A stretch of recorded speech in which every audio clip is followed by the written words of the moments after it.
Friends, good morning. Welcome to Amma's kitchen. ಇವತ್ತು chicken sukka ಮಾಡೋಣ ಅಂತಂದು ಚಿಕನ್ ಸುಕ್ಕಾಗೆ ಬೇಕಾಗಿರೋ ಇಂಗ್ರೀಡಿಯೆಂಟ್ಸು: ಈರುಳ್ಳಿ, ಕೊತ್ತಂಬರಿ ಸೊಪ್ಪು, ಟೊಮೊಟೊ, ಹಸಿಮೆಣಸಿನ್ಕಾಯಿ, ಶುಂಠಿ ಬೆಳ್ಳುಳ್ಳಿ ಪೇಸ್ಟು, ಗರಂ ಮಸಾಲ, ಉಪ್ಪು, ಖಾರದ ಪುಡಿ, ಅರಿಶಿನ. ಇಷ್ಟಿದ್ರೆ ಒಳ್ಳೆ ಚಿಕನ್ ಸುಕ್ಕ ಮಾಡ್ಬೋದು. ಫಸ್ಟು ಬಾಣಲಿ ಇಟ್ಬಿಟ್ಟು ಬಾಣಲಿಗೆ ಒಂದು 3ರಿಂದ 4 ಟೀ ಸ್ಪೂನಷ್ಟು ಎಣ್ಣೆ ಹಾಕ್ಕೊಳ್ಳಿ.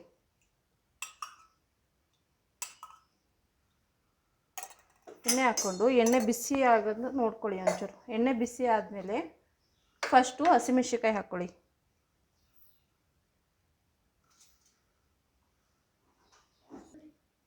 ಎಣ್ಣೆ ಬಿಸಿ ಆದಮೇಲೆ ಫಸ್ಟು ಹಸಿಮೆಣಸಿನ್ಕಾಯಿ ಹಾಕ್ಕೊಳ್ಳಿ. ಫಸ್ಟಿಗೆ ಹಸಿಮೆಣಸಿನ್ಕಾಯಿ ಏನಕ್ಕೆ ಹಾಕ್ಕೊಳ್ಳೋದು ಅಂದರೆ ಹಸಿಮೆಣಸಿನ್ಕಾಯಿ ಎಣ್ಣೆಯಲ್ಲಿ ಚೆನ್ನಾಗಿ ಖಾರ ಬಿಡುತ್ತೆ ಅಂತ.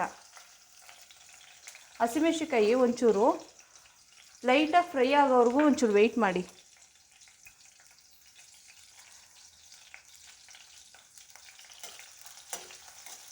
ಹಸಿಮೆಣಸಿನ್ಕಾಯಿ ಲೈಟಾಗಿ ಫ್ರೈ ಆದಮೇಲೆ ಇದಕ್ಕೆ ನಾನು ಒಂದು ದೊಡ್ಡ ಗಾತ್ರದ ಈರುಳ್ಳಿ ಹೆಚ್ಕೊಂಡಿದ್ದೀನಿ. ಒಂದು ಈರುಳ್ಳಿ ಸಾಕು. ಒಂದು ಈರುಳ್ಳಿ ಹಾಕಿ ನಾನು ಮಾಡ್ತಿರೋದು ಇವತ್ತು ಅರ್ಧ kg ಚಿಕನ್ ಸುಕ್ಕ. ಅರ್ಧ kg ಚಿಕನ್ನಿಗೆ ಹಾಕ್ತಾಯಿರೋದು. ಈರುಳ್ಳಿ ಎಲ್ಲ ಒಂಚೂರು ಚೆನ್ನಾಗಿ ಬಾಡೋವರೆಗೂ ವೆಯ್ಟ್ ಮಾಡಿ. ಈರುಳ್ಳಿ ಒಂಚೂರು ಚೆನ್ನಾಗಿ ಬಾಡಿದ್ರೆ ಅದೊಂಚೂರು ಚೆನ್ನಾಗಿ ಟೇಸ್ಟ್ ಬಿಡುತ್ತೆ. ಚಿಕನ್ನ ನಾನು ಒಂದು 3-4 ಸಲ ವಾಶ್ ಮಾಡ್ಕೊಂಡಿದ್ದೀನಿ. 3ರಿಂದ 4 ಸಲ ವಾಶ್ ಮಾಡ್ಕೊಳ್ಲೇಬೇಕು, ಇಲ್ಲಾಂದರೆ ಚಿಕನ್ನು ವಾಸನೆ ಬರುತ್ತೆ.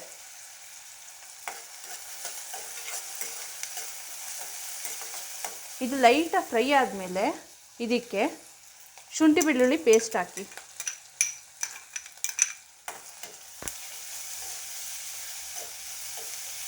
ಶುಂಠಿ ಬೆಳ್ಳುಳ್ಳಿ ಪೇಸ್ಟ್ ಎಲ್ಲ ಚೆನ್ನಾಗಿ ಮಾಗಿದ್ಮೇಲೆ ನೀವು ತೊಳೆದಿಟ್ಕೊಂಡಿರ್ತೀರಲ್ಲ ಅರ್ಧ kg ಚಿಕನ್ನು, ಅದನ್ನು ಇದಕ್ಕೆ ಮಿಕ್ಸ್ ಮಾಡಿ.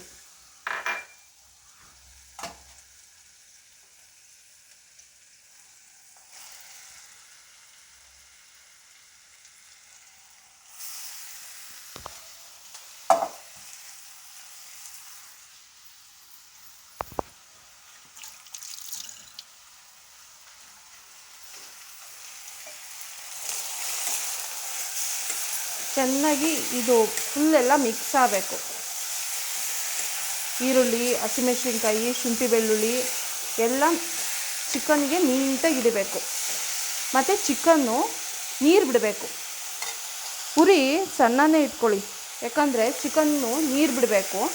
ದೊಡ್ಡ ಉರಿ ಆದರೆ ಚಿಕನ್ ನೀರು ಬಿಡೋದಿಲ್ಲ ಅಷ್ಟಾಗಿ. ಇದಕ್ಕೆ ಒಂದು ಪ್ಲೇಟ್ ಏನಾರ ಮುಚ್ಚಿಬಿಟ್ಟು ಒಂದು 2 ನಿಮಿಷ ಬೇಯಿಸಿ. ಹಿಂಗೇನೆ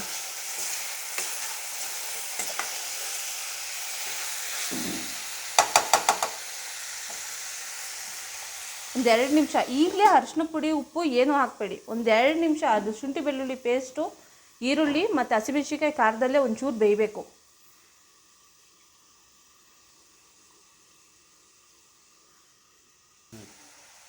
ಈಗ 2 ನಿಮಿಷ ಆಗಿದೆ. 2 ನಿಮಿಷ ಆದಮೇಲೆ ಸ್ವಲ್ಪ ಒಂದು 1/4 ಟೀ ಸ್ಪೂನಷ್ಟು ಅರಿಶಿನ ಪುಡಿ ಹಾಕಿ. ಅರ್ಧ kg ಚಿಕನ್ಗೆ 1/4 ಟೀ ಸ್ಪೂನಷ್ಟು ಅರಿಶಿನ ಪುಡಿ ಸಾಕು.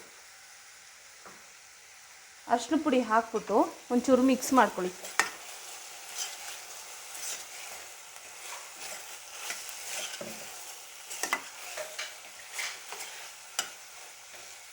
ಚೆನ್ನಾಗಿ ಮಿಕ್ಸ್ ಆದಮೇಲೆ ಇದಕ್ಕೆ ಒಂದು ಟೊಮೊಟೊನ ಹಾಕ್ಬಿಟ್ಟು ಸಣ್ಣದಾಗಿ ಹೆಚ್ಚಿಬಿಟ್ಟು ಹಾಕ್ಕೊಳ್ಳಿ. ಇವಾಗಲೇ ಒಂಚೂರು ಉಪ್ಪು ಹಾಕ್ಕೊಳ್ಳಿ. ಉಪ್ಪು ಆದಷ್ಟು ಕಮ್ಮಿನೇ ಹಾಕ್ಕೊಳ್ಳಿ. ಟೇಸ್ಟ್ ನೋಡ್ಬೇಕಾದ್ರೆ ಒಂಚೂರು ಜಾಸ್ತಿ ಬೇಕಾ ಕಮ್ಮಿ ಬೇಕಾ ನೋಡ್ಕೋಬೋದು. ಜಾಸ್ತಿ ಆದರೆ ಉಪ್ಪು ಯಾವತ್ತೂ ಕಮ್ಮಿ ಮಾಡ್ಕೊಳಕ್ಕಾಗಲ್ಲ. ಅದಕ್ಕೋಸ್ಕರ ಉಪ್ಪು ಲೈಟಾಗೆ ಹಾಕ್ಕೊಳ್ಳಿ. ಒಂದು ಅರ್ಧ ಟೀ ಸ್ಪೂನಷ್ಟು ಉಪ್ಪು ಹಾಕಿದ್ದೀನಿ ನಾನು. ಜಾಸ್ತಿ ಆಗಿದ್ದು ಉಪ್ಪು ತೆಗಿಯೋಕ್ಕೆ ಅಷ್ಟಾಗಿ ಆಗೋದಿಲ್ಲ. ಯಾವುದೇ ಒಂದು ಆಲೂಗೆಡ್ಡೆ ಹಾಕಲಿ, ಏನೇ ಹಾಕಲಿ, ಅದ್ರ ಟೇಸ್ಟು ಕಮ್ಮಿ ಆಗೋದಿಲ್ಲ. ಅದಕ್ಕೋಸ್ಕರ ಹಾಕುವಾಗಲೇ ಒಂಚೂರು ಕಮ್ಮಿನೇ ಹಾಕ್ಕೊಳ್ಳಿ. ಆಮೇಲಿಂದ ಬೇಕು ಅಂದರೆ ಒಂದು ಸ್ವಲ್ಪ ಹಾಕೋಬೋದು. ಇವಾಗ ಒಂದು ಅರ್ಧ ಟೀ ಸ್ಪೂನ್ನಷ್ಟು ಗರಂ ಮಸಾಲ ಹಾಕ್ಕೊಳ್ಳಿ. ಇದು ನಾನು ಮನೇಲೇ ಮಾಡ್ಕೊಂಡಿರೋ ಗರಂ ಮಸಾಲ. ನಾನು ಅಂಗಡಿ ಗರಂ ಮಸಾಲ ಅಷ್ಟಾಗಿ ಯೂಸ್ ಮಾಡಲ್ಲ.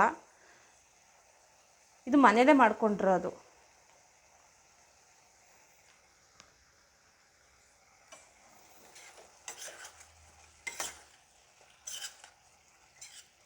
ನೋಡಿ ಎಣ್ಣೆ ಎಣ್ಣೆ ಜೊತೆಗೆ ನೀರು ಎಷ್ಟು ಚೆನ್ನಾಗಿ ಬಿಡ್ತಾ ಇದೆ ಅಂತ. ಈಗ ಈ ನೀರು ಎಲ್ಲ ಮಾಗಬೇಕು, ಮಾಗೋವರೆಗೂ ಒಂಚೂರು ಚಿಕನ್ನ ಬೇಯಿಸ್ಕೊಳ್ಳಿ. ಇದು ಬೇಯಬೇಕಾದ್ರೆ ಒಂದು ಅರ್ಧ ಕಪ್ಪಷ್ಟು ನೀರು ಹಾಕಿ ಇದಕ್ಕೆ, ಯಾಕಂದರೆ ಚಿಕನ್ ಬೇಯೋದಕ್ಕೋಸ್ಕರ ಸ್ವಲ್ಪ ಒಂದು ಅರ್ಧ ಕಪ್ಪಷ್ಟು ಸಾಕು. ಇದು ನಾವು ಗ್ರೇವಿ ಮಾಡ್ತಾಯಿಲ್ಲ, ಚಿಕನ್ ಸುಕ್ಕ ಮಾಡೋದ್ರಿಂದ ನೀರು ಜಾಸ್ತಿ ಹಾಕಕ್ಕೆ ಹೋಗಬೇಡಿ. ಚಿಕನ್ ಎಷ್ಟು ಬೇಕೋ ಅಷ್ಟೇ ನೀರು ಹಾಕ್ಕೊಳ್ಳಿ.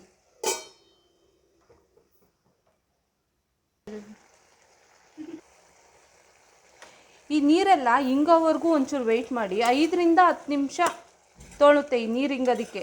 ಈ ನೀರು ಹಿಂಗಿದ ಮೇಲೆ ಇದಕ್ಕೆ ಖಾರದ ಪುಡಿ, ಧನಿಯಾ ಪೌಡ್ರು ಅಥವಾ ಕೊತ್ತಂಬರಿ ಸೊಪ್ಪು ಇದೆಲ್ಲ ಹಾಕ್ಬೋದು.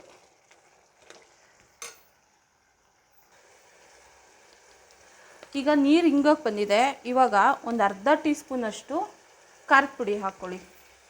ಜಾಸ್ತಿ ಖಾರ ತಿಂತೀನಿ ಅನ್ನೋರು ಸ್ವಲ್ಪ 1 ಟೀ ಸ್ಪೂನಷ್ಟೇ ಹಾಕ್ಕೊಳ್ಳಿ, ಇಲ್ಲ ಅಂದರೆ ಅರ್ಧ ಟೀ ಸ್ಪೂನಷ್ಟು ಖಾರದ ಪುಡಿ ಸಾಕು.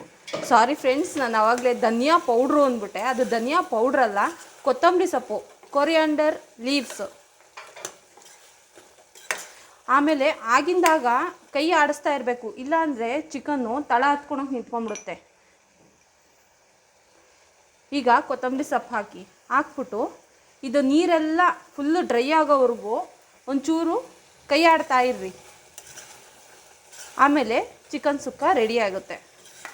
ಇದನ್ನು ಬೇಳೆ ಸಾರು ಜೊತೆಗೆ, ತರಕಾರಿ ಸಾರು ಜೊತೆಗೆ, ಸೈಡ್ ಡಿಶ್ ಆಗಿ ಯೂಸ್ ಮಾಡ್ಕೋಬೋದು. ತುಂಬ ಟೇಸ್ಟಿಯಾಗೂ ಇರುತ್ತೆ, ತುಂಬ ಚೆನ್ನಾಗೂ ಇರುತ್ತೆ.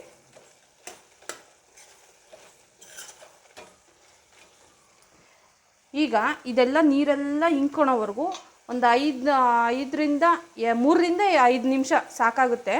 ಸಣ್ಣ ಉರಿನಲ್ಲಿ ಇದು ಮಾಡಿಕೊಂಡು ಮುಚ್ಚಿಬಿಟ್ಟು ವೆಯ್ಟ್ ಮಾಡಿ. ನೋಡಿ ಫ್ರೆಂಡ್ಸ್, ಈಗ 2ರಿಂದ 3 ನಿಮಿಷಕ್ಕೇ ಎಲ್ಲ ನೀರೆಲ್ಲ ಹಿಂಗಿದೆ.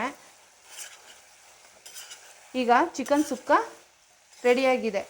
ಇವಾಗ ನೀವು ಟೇಸ್ಟ್ ಮಾಡಿ ನೋಡ್ಕೊಳ್ಳಿ, ಖಾರ ಬೇಕಾ, ಉಪ್ಪು ಬೇಕಾ, ಏನು ಕಮ್ಮಿ ಇದೆ ಅಂತಂದು ಇವಾಗ ಆ್ಯಡ್ ಮಾಡ್ಕೋಬೋದು ನೀವು.